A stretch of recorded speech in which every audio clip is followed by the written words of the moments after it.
We're here at Design You Can Feel, an event in the beautiful Galleria Meravigli during Milan Design Week. And I'm joined by Coraline Lin, the marketing director at ASUS, and Nassia Inglessis, who's the founder of Studio Ini.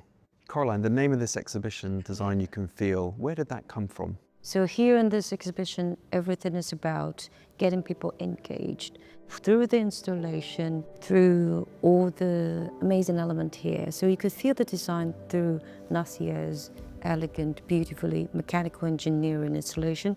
And you could also feel the design through AI, through technology. So it's kind of like a combination of everything and connect the dot. A lot of audience come to us and say, I really love about the exhibitions that I have because everything in your exhibition, I can physically touch it.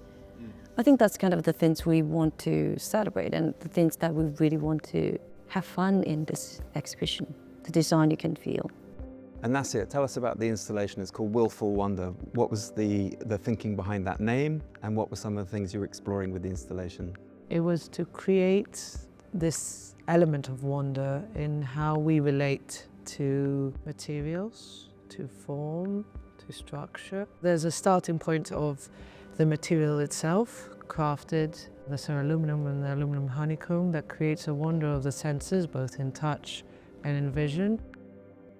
Then there is the wonder of a structural space, an architectural scale that can actually respond to your movement.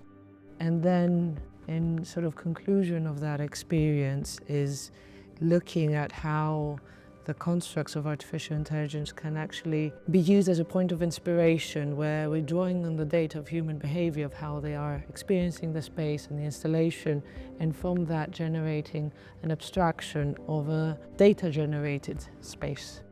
And Aluminum was originally developed, of course, for your laptop. Yeah. It took 4 years ASUS to develop. What were some of the things that you were particularly keen to explore in the development of that material? What was the main motivation for ASUS to create it? The main motivation is that it's always about the end user could feel good and really make good use of it. So it has to be visually appealing, but by the same time being functional as well. So that's the reason why we spent so many years on exploring the colors, the porosity, and the textures we were looking for to complete our laptop and take it to the next level.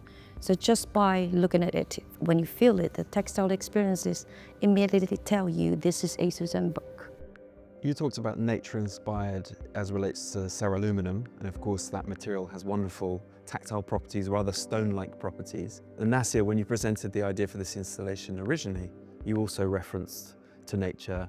You were focusing on a kind of unfurling leaf or a fern from bud to leaf. And I was wondering how you replicate that kind of idea in an installation that of course is made from materials that are entirely man-made and hard. It comes in the impermanence, it comes in the motion, in the fact that the piece itself is never static. It comes alive with the human presence. It takes form from it, as you have in plants. So in nature, they close up or they open up in response to the sun or other elements. And that is that dynamic impermanence we see in nature a lot. And that's something that I wanted to bring here. And then for ASUS, why is it important to be a part of Milan Design Week? This is the city of design. We want to be here. We want to showcase or tell the world the design capabilities, the design thinking. And by the same time, all the people, all the staff in these exhibitions are actually the designer of ASUS. From CMF designer, ID designer, brand and visual designer. We want each of the designer really get to know what our people think and what our end user really looking for. And they could engage and improve and perhaps dig out something more inspirational for the coming generation. So that's the reason why it's so important for us to be here in Milan. So Coraline, Nassia, thank you so much for talking to me today. Thank you.